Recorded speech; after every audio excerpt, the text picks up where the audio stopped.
disaster must come. At best, only postponed. Shaolin Kung Fu, to survive, must now be taught to more young men.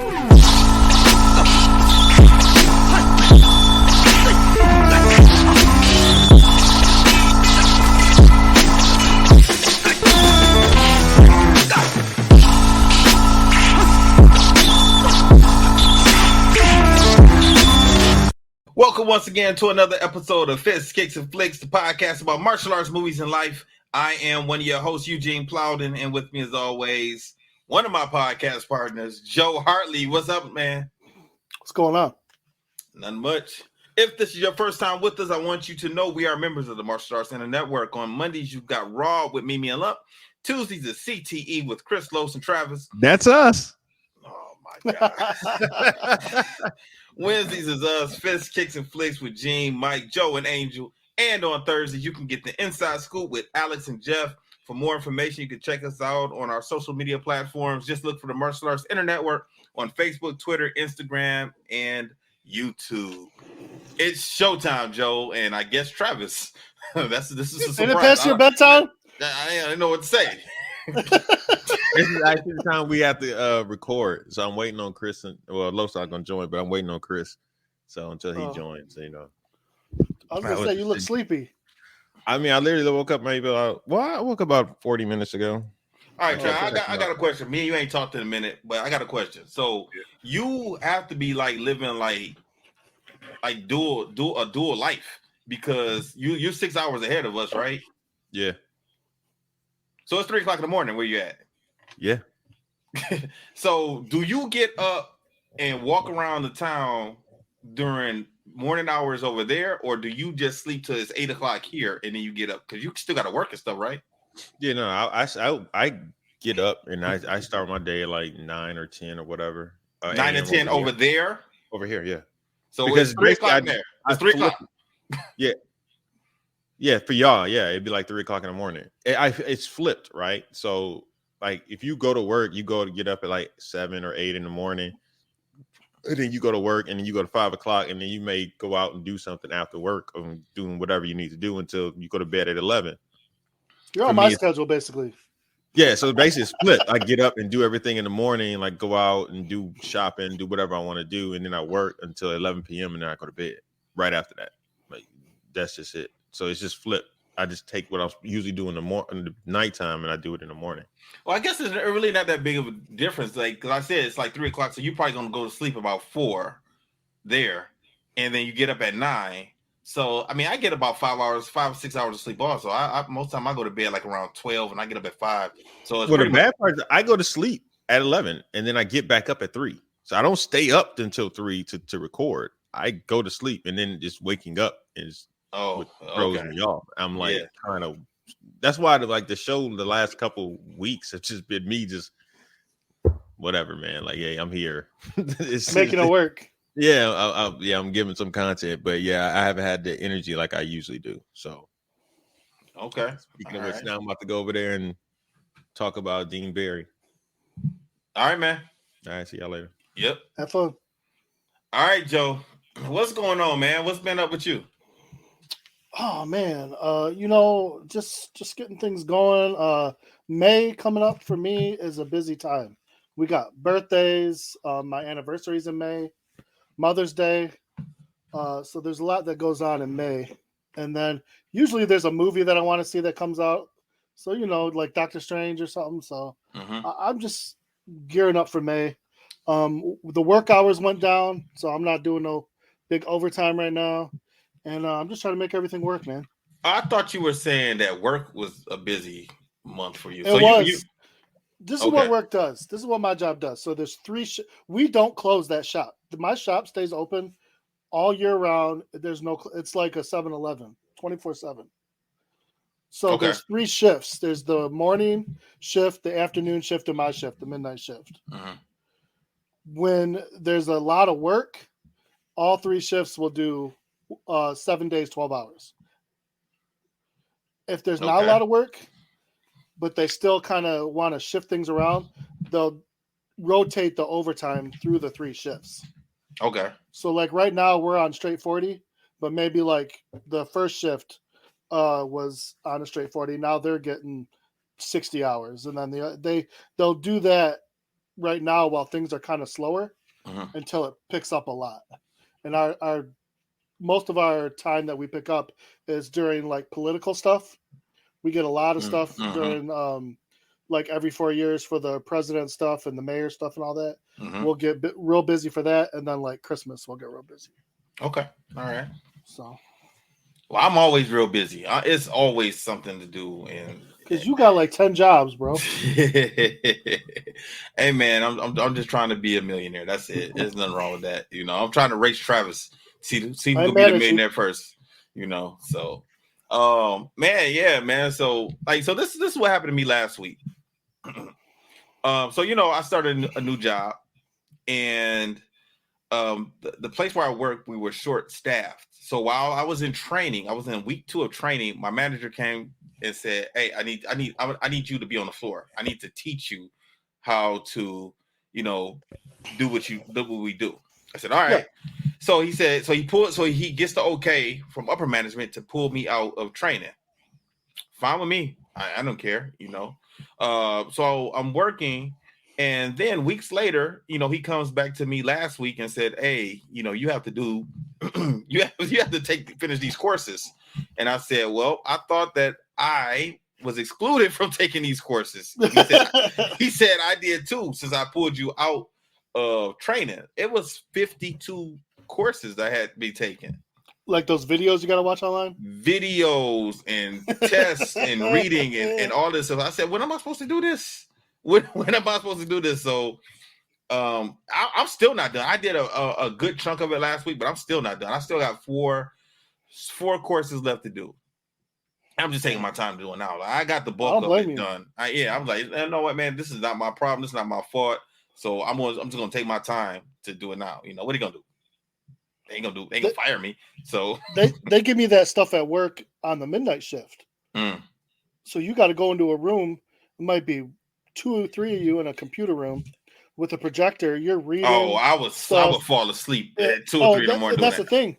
The lady doing the training, she would come in and check on us every once in a while. And she said the one time I was like knocked out. I was sitting at the computer like. Yeah, right. So exactly. She had to tell me, get up, go get some air, and come back.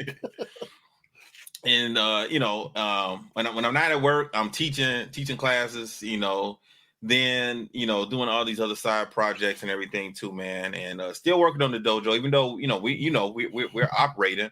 But there's still little things that that have to be done in the school. So me and Mel had to put up that banner outside. If it looks good. We finally got it up. We went to Home Depot on Saturday and got some things, and it wasn't what we needed. So we ended up having to go back Sunday to get some stuff, and we finally got that banner up.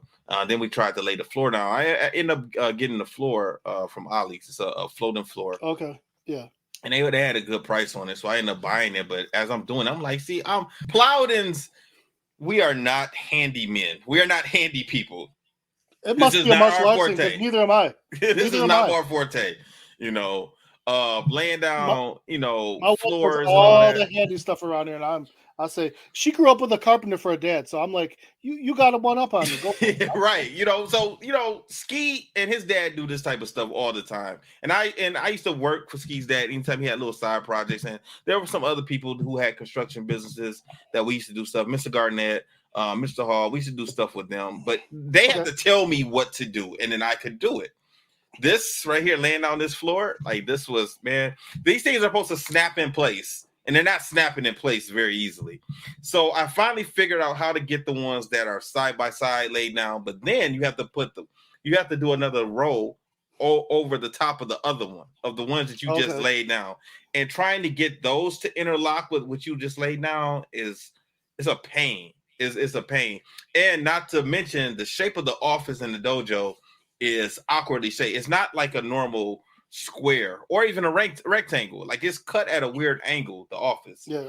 So I told Mel, I said, we're going to have to cut. Eventually, we're going to get to a point where we're going to have to cut these, this floor to make them fit on top of the, the cement. So that was an issue. And I said, you know what, I need to holler at somebody who knows how to do this type of stuff. So I gotta search throughout Facebook and see which one of my friends do I know that can come to the dojo and help lay this damn floor down. I already told you the problem because my wife, that's her business. Yeah. You gotta get the underlayment or whatever that crap is. Yeah, I mean, that's still, I got that. I understand that, but still, I'm trying to figure out how to make, even if I get the underlayment, if I put the underlayment down, like, how is this still going to snap together on top of the, or up underneath of the other layer? Because that's the problem. Because once I try and fix that, the other one that's next to it, the other panel of floor that's next to it, comes apart. Gotcha. So it's like it's just a pain trying to to do this. So sounds like yeah, man, yeah. So I'm definitely not one of those handy people. Not on my own. No, not by far. Man, y'all did a good job. You and Angel did a good job last week. I listened. I very rarely listen to our show, but I did listen last week because I wasn't on it, and I wanted to make sure. I knew Angel was gonna take some shots at me, so I was like, I gotta be ready. I gotta be prepared. So. But y'all did a good job, man. You know what it kind of reminded me of? It reminded me, you probably can understand this, but you know how you leave your child with someone the first time? Yeah.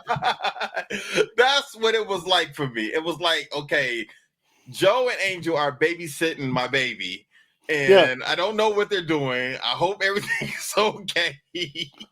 That's what it felt like. It felt like, oh man, because there was times I told Mel, I said, I should just jump in. She's like, no, let him do it. I said, all right. But there was plenty of time. So I was eager to listen to the show, and you guys did a good job. Thank you. We kept it going.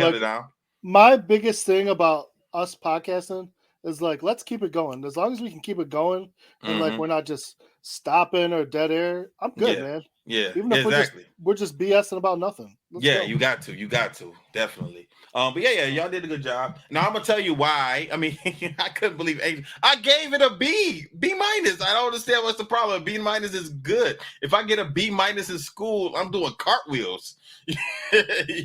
But see, and I understood why, because I could have gone either way with it, and it was good for me, but I could see like it was sillier than the first two.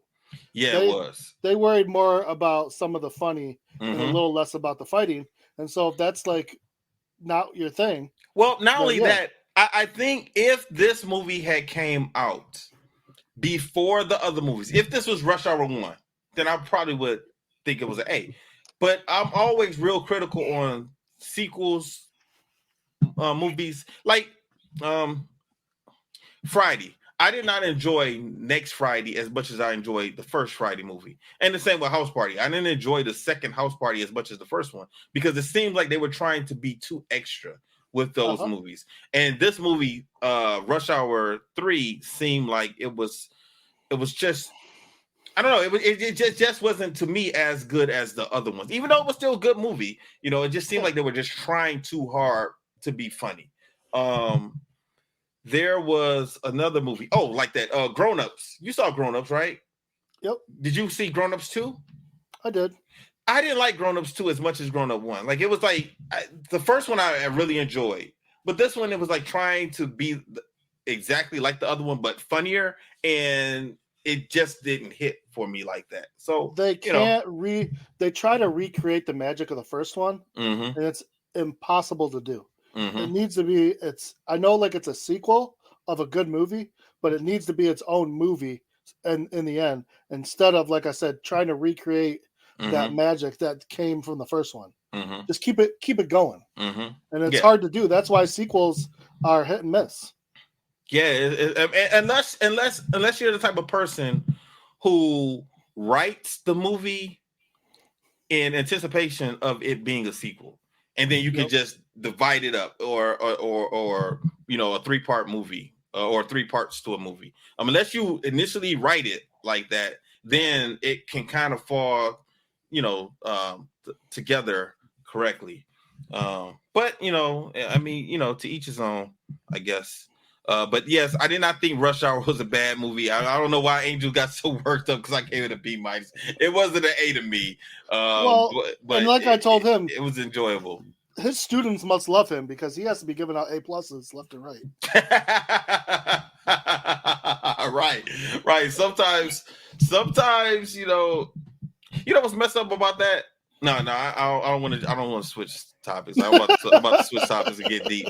I'm about to get too deep, but go ahead, man. Well, I'm just saying you can't for an A+ for me.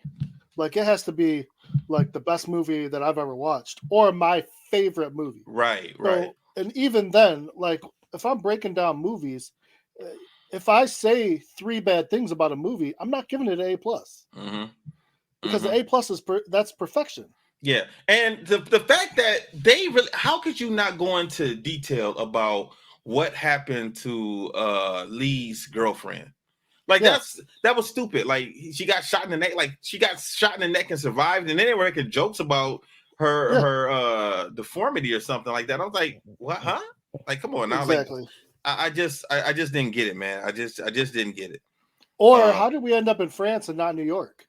I have no idea. I'm almost curious to, like, maybe there was a possibility of New York and then they switched it somehow.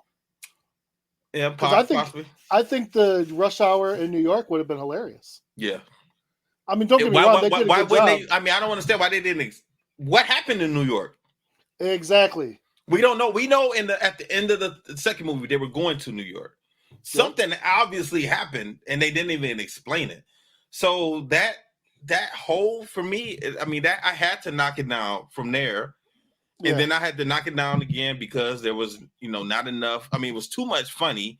And then on the third one, it was not that much karate, not that much martial arts in it. So, but still, it was still enjoyable. I could still watch it, but, I just didn't give it an A. It just wasn't an A for me. But okay, right. So what do you think of this Kung Fu Hustle?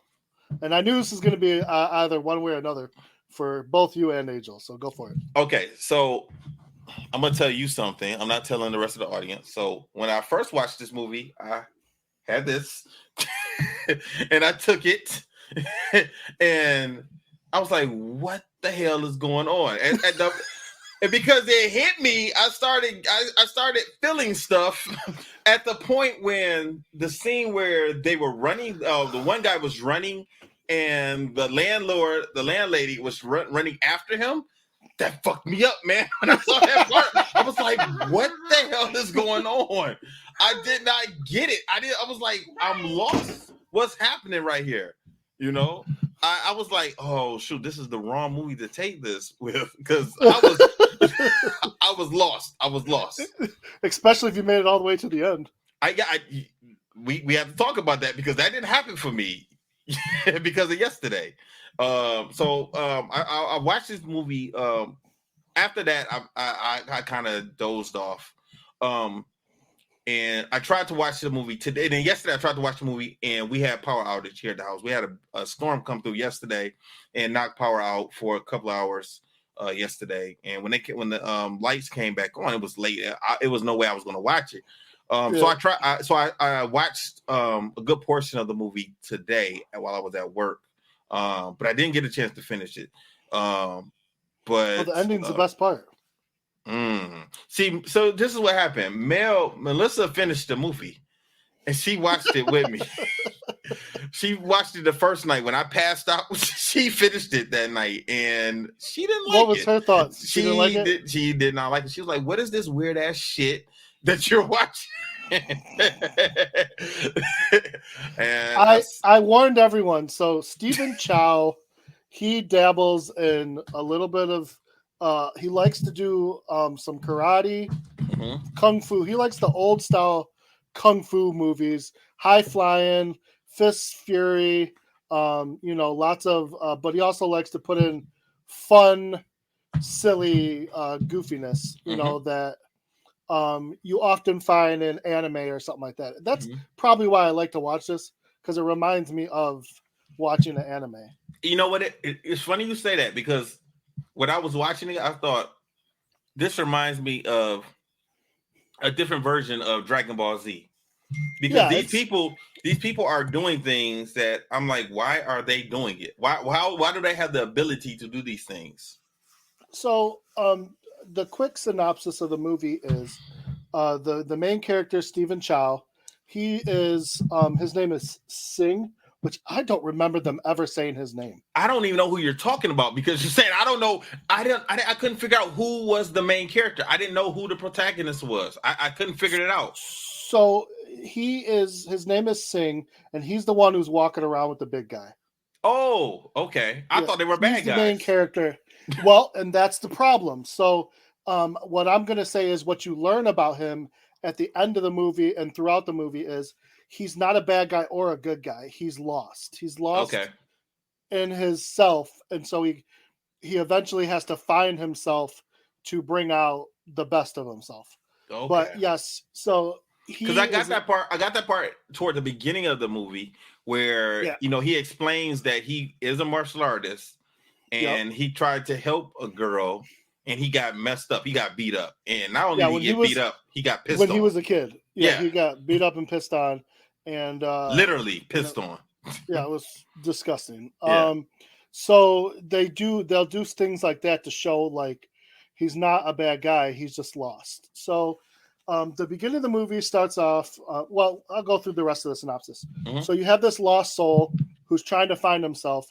So he starts off and he's pretending to be a part of the big bad guy in the movie, the Axe Gang. And the Axe Gang is a large gang of just, gangsters, basically. Mm-hmm. And the reason they call themselves the Axe Gang is because their thing is throwing axes. They all have axes. They do a little dance with them. They sing about it. Yeah. Like I said, it's goofy, but like if you like that kind of stuff, it's interesting. Yeah, you know what? I didn't mind when they first came out and they were doing that little dance routine. I was like, okay, this is different. I kind of liked it, but I was like, this is weird, but it's different. I was like, is this supposed to be a musical? Number one, I was already pissed when it started. When I found out that I had to read this movie and not listen to it, I had to read it. I instantly said, it's a good thing Mike is not going to be on the show this week. Now the problem is, I looked it up and I didn't realize that when I looked it up on Amazon, they had both versions, but you could only rent the subtitled, not the dubbed. You have to buy the other one? No, you couldn't buy or rent the other one. Okay. You couldn't buy it either. Okay. You just had okay. Yeah, it just wouldn't let you. It could only let you rent the subtitled. I don't understand that. Yeah, because I remember when this movie came out. This came out in theaters, didn't it? I could have sworn this came out in theaters. I saw it in theaters and I own it on DVD. And it was in English when you didn't read it, right? When it came out, you got to listen. No, right? I watched it dubbed. Okay. Yeah. Okay. So I thought that was weird. Yeah. So anyhow, so the movie starts out. It's in this small like podunk town, and there's a landlady and a landlord. The landlord is a womanizer. He runs around. He's getting kisses from women. He's flirting. He's drinking. And his wife is this loudmouth lady who is just upping everybody's rent. She screams at everybody. She's always beating up her husband. And she's silly. She's goofy and silly, and she's always yelling at people. And then the rest of the town, you have a baker. You have a tailor. I can't remember. There's a bunch of random people. But as the movie progresses and the Axe Gang comes and attacks the town, we find out this town is full of kung fu masters that have been retired and are hiding. Mm-hmm. Yeah, I thought that was pretty cool. When I saw that part, I thought that was pretty cool. So slowly but surely, when the Axe Gang discovers, they basically come with a big crew, but they get their butts kicked by 3 different kung fu masters. So now they're searching for their own kung fu masters to take on these other kung fu masters. And then more kung fu masters, the landlord and the landlady end up being like big time kung fu masters and push back the bad kung fu guys. So the very, very end, the Axe Gang goes and breaks out what they feel is the number 1 kung fu master, the Beast. And the Beast is this older gentleman. He's got, his hair's, he's got a comb over. He's wearing like Croc sandals. And they don't think he's anything. They think he's a bum. And the second, like, he shows off his talent, he takes a gun, shoots it, and catches a bullet. So obviously, like, he knows what he's doing. Mm-hmm. So, long story short, the hero of this story, who we find out, Singh, who ends up actually joining the Axe Gang and realizes while the landlord and the lady are fighting against the beast, he realizes that he's on the wrong side and that he kind of goes back to his childhood when he wanted to be a hero, and all these emotions start coming to him. And as the landlord and landlady have the beast kind of defeated, he gives up. And when he gives up, they let up on him and he attacks them almost fatally. And so now he attacks the beast. The beast beats the crap out of him within an inch of his life. And it basically, they show like him from a caterpillar to a butterfly, and he transforms and becomes the kung fu master that he's always meant to be. And then he takes on the beast himself, along with the entire Axe Gang. So that's the full idea of the movie, where I said, he's always wanted to be a hero. He just needed a push in the right direction. Okay. So that's the full idea of the movie. And then all the fight scenes that kind of lead up to that start in the town, where the first time the Axe Gang is called is because Singh and his I think it's his best friend Bone, who is a large guy, are pretending to be the Axe Gang. And in pretending to be the Axe Gang, they bring the Axe Gang to the town. Now, let me ask you this. Why were they pretending to be the Axe Gang? Like I said, he's a very lost soul. So at this point, he's kind of given up on the hero idea. And so now he's like, well, I'm going to join the Axe Gang. But so he didn't think, I was wondering this, like he didn't think like there could be members of the Axe Gang in this town? No, he was stupid. He's very dumb. As far as, I mean, at least he portrays himself to be pretty stupid at first until he does eventually blossom into the Kung Fu master. Mm-hmm. So he's pretending to, push these people around in the town. The problem is they're not scared of him. Right. Or his friend. Yeah, they're not scared of either of them. And they basically tell him, okay, beat us up. And he starts picking people out of the crowd, and everybody's, he's got people who look small that are really buff, and he's got a guy that's in a chair. Yeah, that was pretty funny. That really scene was tall. pretty funny. He thinks an old man comes out, and he's got old man strength. So he's pretending like the he's little fight all these kid, people. Kid that was muscular. Yeah, he won't fight in these people. Then someone from the Axe Gang actually shows up, and that's when. Well, he summoned them or something like that, because he what we saw earlier at the beginning of the movie, there was another gang. The Crocodile Gang. Yeah, and they signaled for their friends to come, but when it's like they shot up like a firework in the air. Yeah, like a flare. Yeah, when they do that, all of their gang members come to wherever they were signaled to, like Thundercats. Like Thundercats hold, the lion is in the sky, so here they come. So it's like that. So when he did it, but he didn't have the same type of flair when that, like the Crocodile Gang did. He had like a little firecracker that he threw out. And when he did that, one of the Axe Gang members' hats got like blown off his head or whatever. I would have killed him just for that. Oh yeah. But they had to know that he wasn't part of their gang, so I didn't get that either.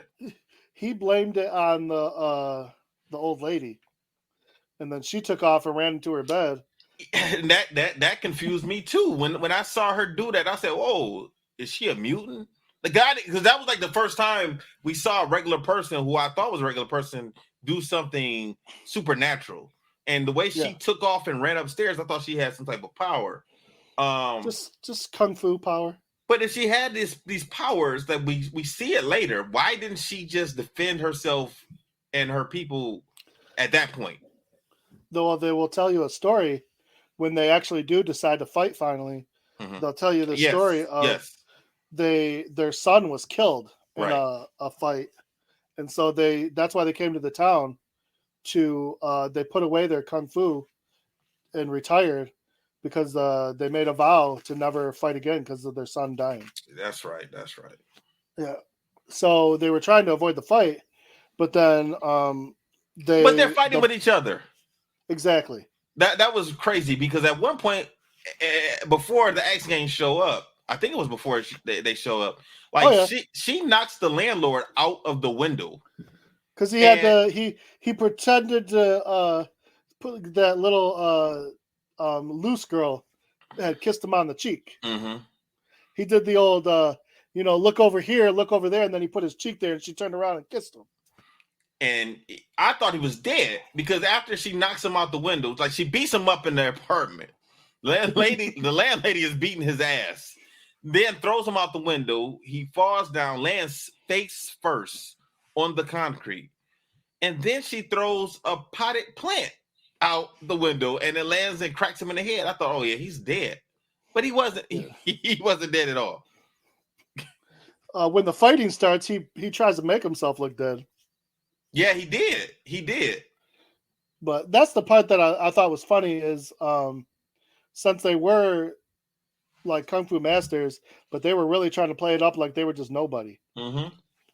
And even when the Axe Gang shows up and 3 kung fu masters reveal themselves, and it's the tailor, Donut, and Cooley. And Donut is he's like a master, I believe, of like the spear. Mm-hmm. The tailor has the same kind of power, almost like the 10 rings. Only he doesn't throw the rings. He just keeps them on his arms. He blocks with them and he punches. And then Cooley, who I believe was, what was he doing in the town? He was picking up like 10 bags of rice at the same time or something like that. So he's real strong. And he is a master. I thought he was the leader of all of them. There was no leader. They were just 3 separate guys who were trying to live, without kung fu as well. Mm-hmm. So he was a master of legs. They had different names for all their techniques, but I forget them all. Right. But anyhow, so they show their mastery and they start. They basically run the Axe Gang out of town. Mm-hmm. And so the townspeople are praising them and giving them love and trying to give them, gifts and everything. But the landlord and the landlady, they want them out. They're like, you got to leave. Mm-hmm. They're worried about the Axe Gang coming back. Well, they're worried about the Axe Gang, but I think more they were worried about themselves being discovered. Mm. So during this time, we are learning more about Sing and Bone. So they end up with the Axe Gang, and because they're basically they want to punish them for pretending to be a part of the Axe Gang. And Sing, during this time, while they're basically trying to kill him, he's being held up in shackles.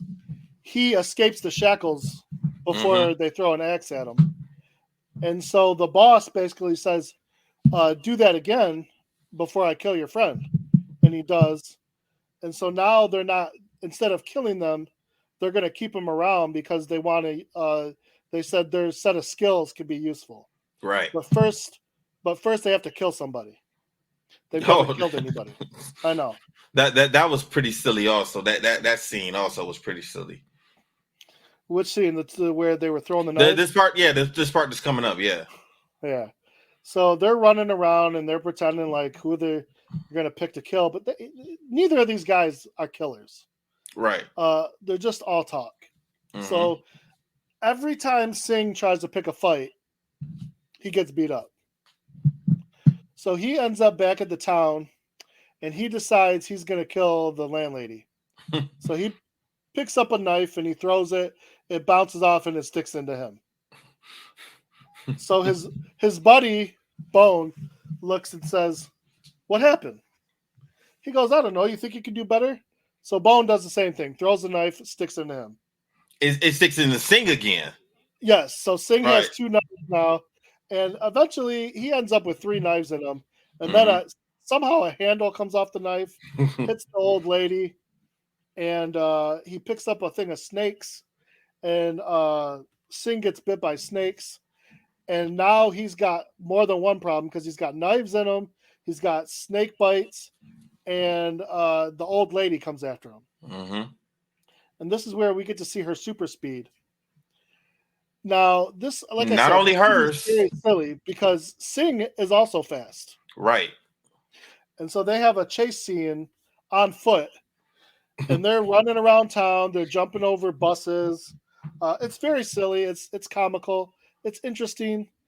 And some of the, you know what it reminded me of? It reminded me of I think that was Hero we watched. Yep. And all of a sudden, these people just had all of these powers. All of a sudden, they're doing things in the sky. They're floating in the air. They're flying, and they're still doing martial arts in the air. You know. Yep. So it was like that. That's what this scene reminded me of, because it Well, just kind of came out of nowhere.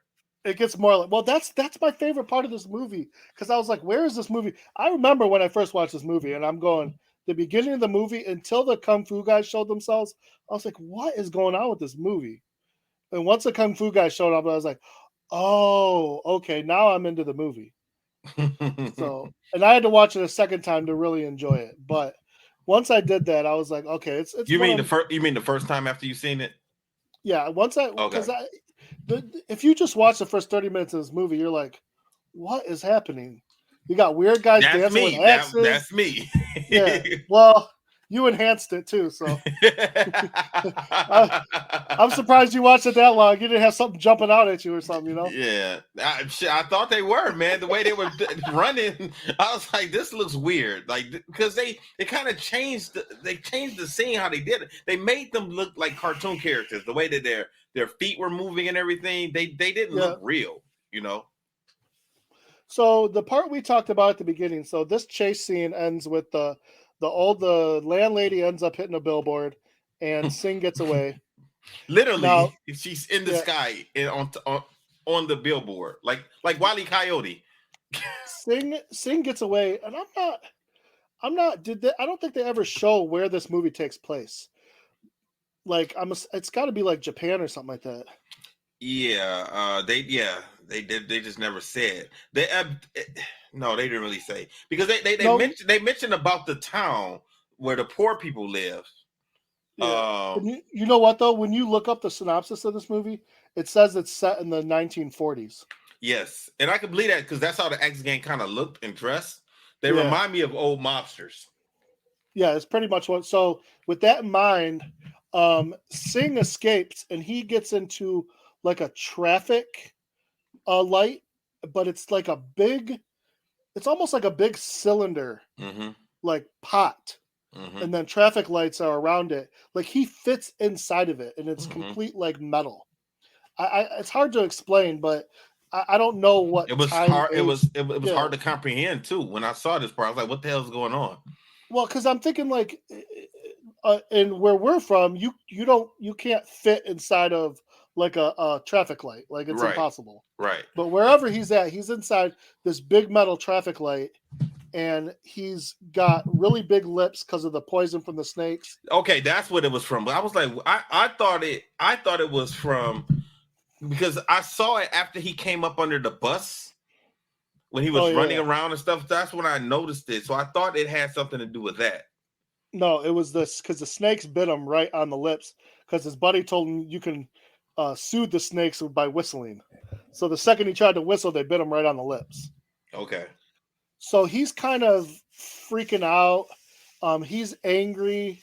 And so he's releasing all this anger, and they don't really show him inside of the light, but you can see he's punching this metal, and he's actually making hand marks in the metal. So the first time I watched this, I'm thinking like, what's the point of this? But then when you watch it all the way to the end, you realize like his potential to be a kung fu master is there. He just doesn't know how to bring it out yet. Okay. So when he's kind of getting rid of this poison and going through some stuff emotionally, he gets that's where some of his potential kind of builds up. So we go from there where now he's done with the poison. He hasn't killed anybody, but he's kind of a little frustrated with everything. So he decides he's going to rob this ice cream stand. And when he gets there, he can't get the thing open. And while he's there, he's trying to talk to and yell at the lady who's running the little stand, but it's the deaf girl from his past. That's what I thought. That is exactly what I thought when I saw that part. Okay. So what she does is his buddy Bone figures out how to open it. They take all the money, but she has a box and she's trying to tell him in sign language, like, I kept this, it's a sucker that a lollipop that the boys that were beating her up when he tried to stand in, it was over the lollipop. And she had kept it all these years as kind of like a memento to him trying to save her. And so, but he doesn't understand. He has no idea that she's that little girl. He's just trying to, still be a part of the Axe Gang. So he gets frustrated with himself and he takes all this little coins or whatever. And then he tells his buddy Bone to get lost. He's like, take this and go raise some pigs or something like that. And so they part their ways. And he gets taken away by the Axe Gang. Okay, so now I didn't see the rest of the movie. Okay, so this is where you left off? Yeah. Okay, so he gets taken away by the Axe Gang, and he thinks because he didn't follow up on anything and he's not doing anything, like he thinks he's going to die. But instead, they tell him, oh, you're a part of the Axe Gang, go buy yourself a suit, and they got a mission for him. Now, the mission is he's got to break into a prison, and he's going to break out the Kung Fu Master, the Beast. Okay. Oh, wait. I missed one whole section. There was one more fight scene before we have to deal with the Beast. Yes. Yes. Back at the town, this is where we finally learn the landlord and the landlady are Kung Fu Masters. So the Axe Gang had hired, it was a musician, and it's two musicians. Who were magicians? They were magicians too. Yeah. Now, tell me, one was blind, right?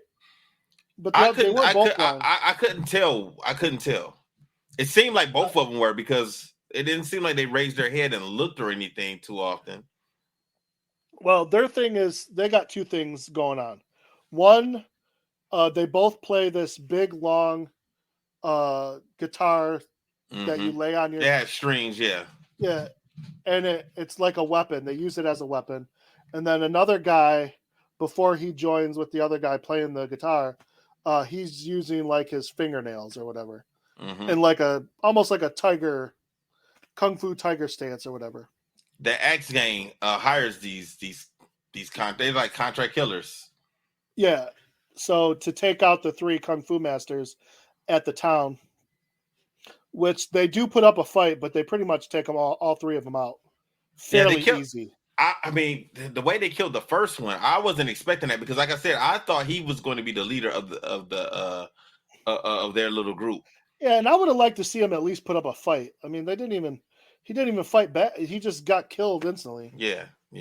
I didn't know what was going on at first when he was walking. He was walking. We see him walking, and we can kind of see that things are going on around him. But you can't really tell at first. It wasn't until when that cat got cut in half, that's when I said, "Oh, somebody is trying to kill him," because I didn't know what was going on. Well, they did that, and they were taking out lights, so they were kind of like, yeah, they were making it real dramatic. Yeah. So and then he just kind of turns around and gets his head cut off. Yep, all three kung fu masters are killed by these two assassins, and then that causes the landlord and the landlady to repraise their kung fu. Yeah. And the landlord starts by he jumps down, and they're shooting swords at him with their guitar, and his kung fu, that as far as I can tell, is like he's very bendy. He's like rubber. He's moving around. They can't hit him. Yeah. He's slithering around. He's knocking their heads together. He's kicking them. He's just everywhere. Meanwhile, when his wife shows up, she has what did they call it? The yell of 1,000 lions or something like that. Yeah, something like that. Something I love these kung fu movies. They're silly, but when they give you funny names for stuff, and all this other stuff, and they come up with all these weird styles that are hilarious. And so she screams really loud, and she just obliterates the weapon. She obliterates the guys, and so they start talking about how they're kung fu masters, how they lost their son in a battle, how they gave up kung fu, da da da da, and they're all mourning the loss of all three kung fu masters who were killed. And Donut is the last one to go. Yeah, they were scared. I mean, they had a good reason to be scared also, because the people in the town, they were surprised that that those kung fu masters could do what they do. And then they were happy to have them in the town when they realized that those guys have powers. And then, almost immediately they are killed. They're wiped out, so those people had to have been stunned and shocked and scared. Well, the landlord and the landlady, the leader of the X gang was watching the fight, and they pop in the car that they're watching the fight from, and basically she tells them straight up, like, without any words, she tells them, "Get out of here, or you're dead." Yeah, she did kind of just appear in their car in between those two guys. Yeah. Yeah. So she gave them a little sign language, like, "Get out of here or die." And when they drove off, when they drove off, I thought she was still in the car, because they never drove. No, because they drove off, and he was lighting the cigarette, and they lit themselves on fire because they were scared. Right, like she just kind of popped in and then popped out. Yep. So then skip forward. Now Singh is going to go bust out the beast. He's going to use his lock picking skills.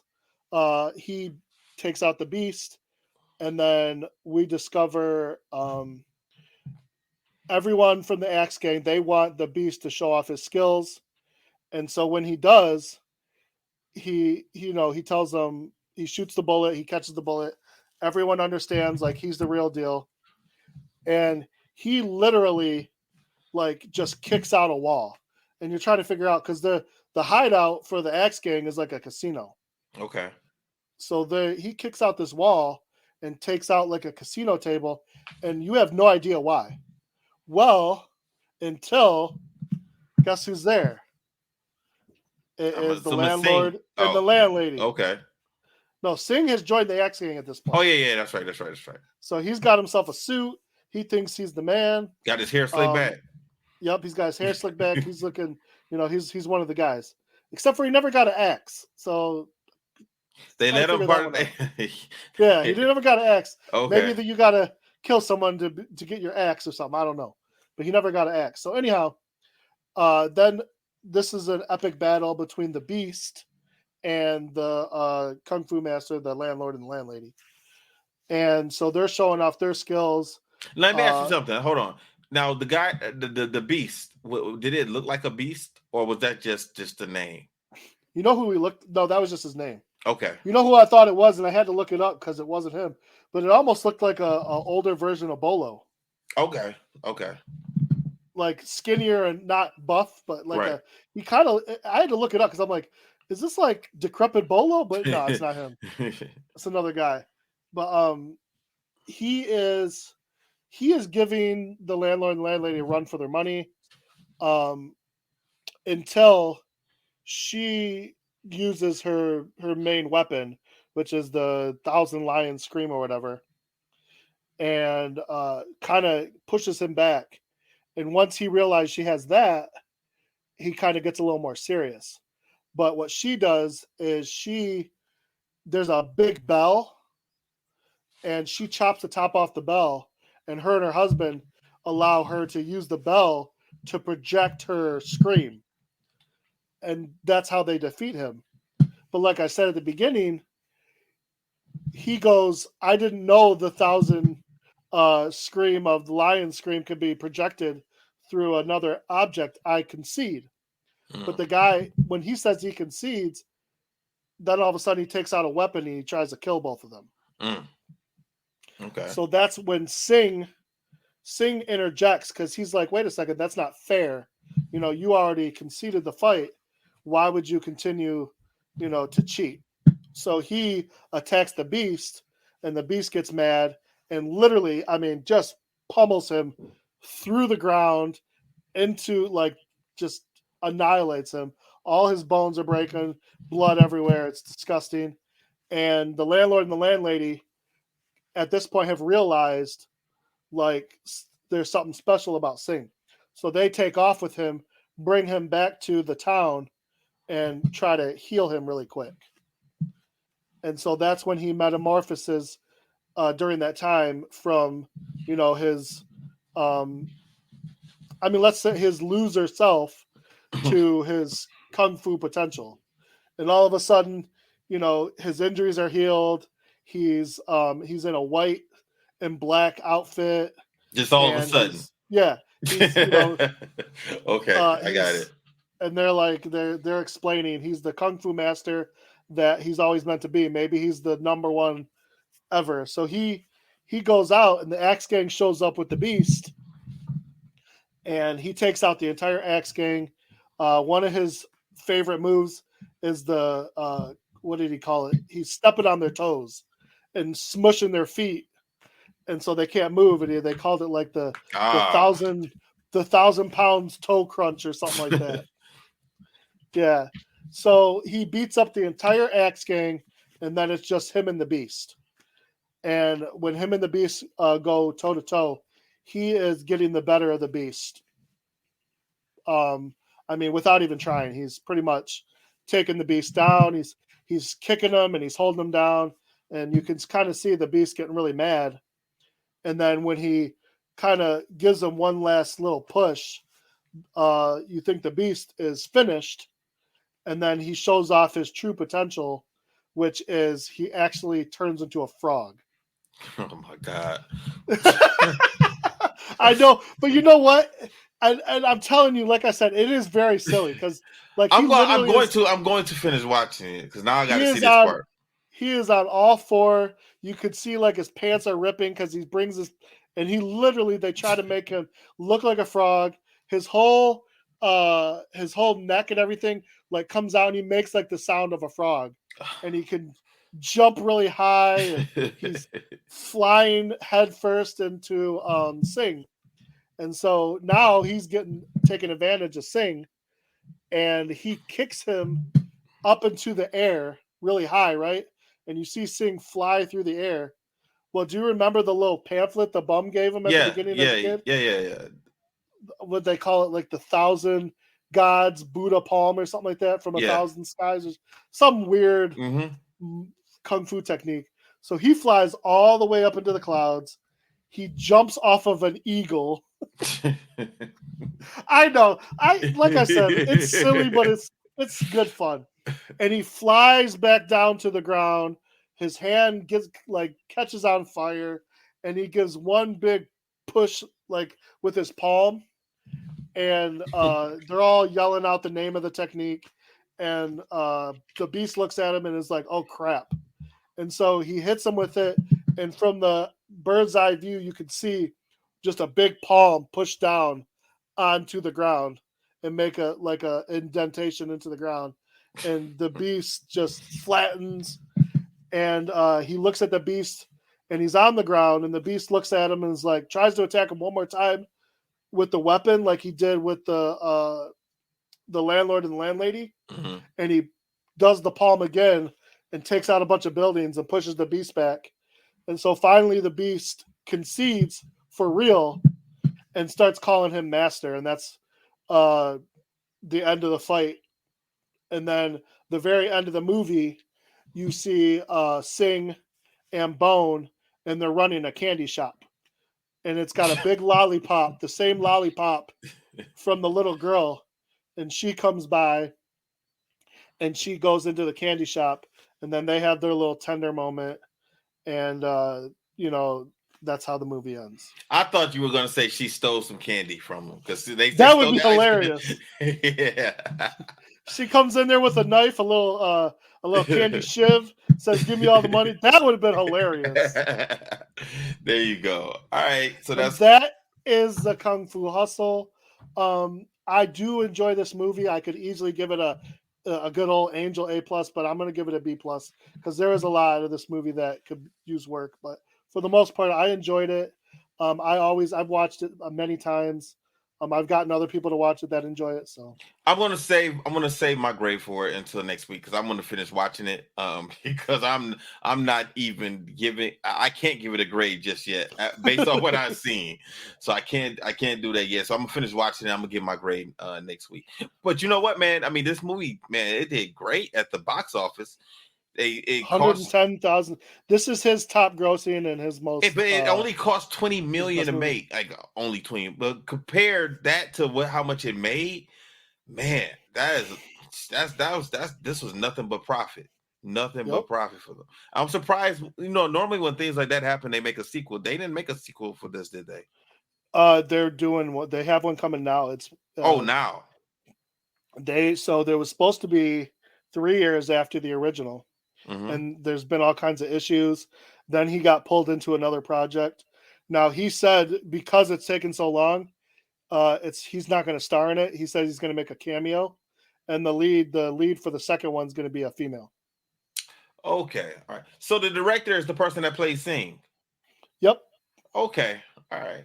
That's cool. And anybody that liked this one, at all. The other one that you should watch is Shaolin Soccer. Almost the exact same movie, just add soccer. Okay. I mean, literally, it has the same thing where there's a girl, there's a gift, this and that. There's soccer, there's kung fu, there's silliness, and he's the star. Okay.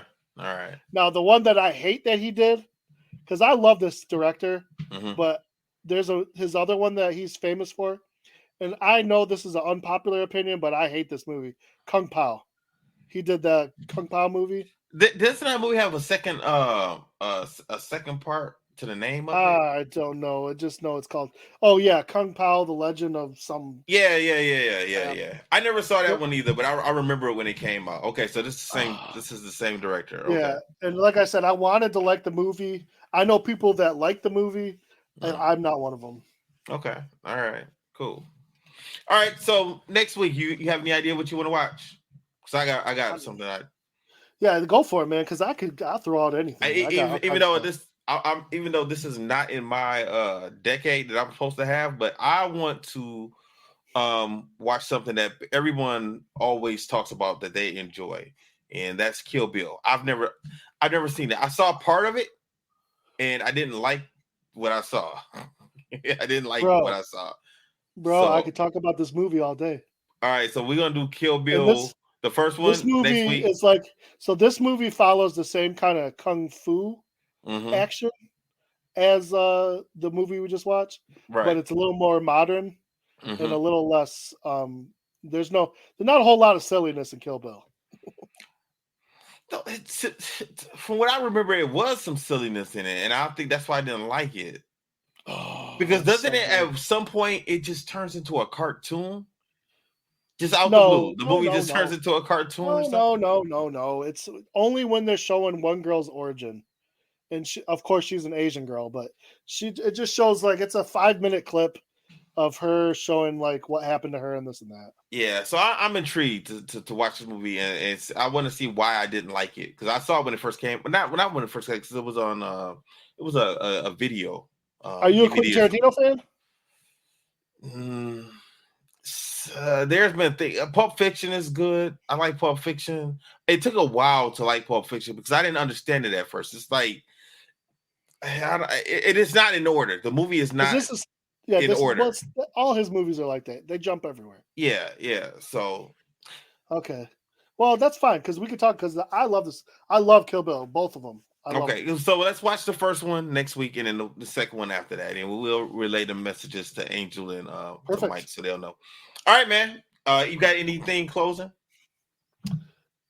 You know what? Anyone that can make it out to the Flint Ice Arena and see the debut of G Money Wrestling Saturday, our own Martial Arts Internet Network, Mike Gibbs, like go out there, go support him. The tickets are not that expensive, and I think it's going to be a good time. Yeah, you know what? I would go. I was planning to go, but Melissa said that we're going to something with her families on Saturday or something. So I'm going to do that. Can't really get out of that. I'll take some pictures. I'll let you know. All right, cool, man. All right, well, that is it for Fists, Kicks, and Flicks this week. Kung Fu Hustle. Like I said, I will finish watching the movie and give my review. All right, everybody, stay safe, stay strong, and we'll holler at you guys next week. And I'm going to play our music. Disaster must come. At best, only postponed. Shaolin Kung Fu, to survive, must now be taught to more young men.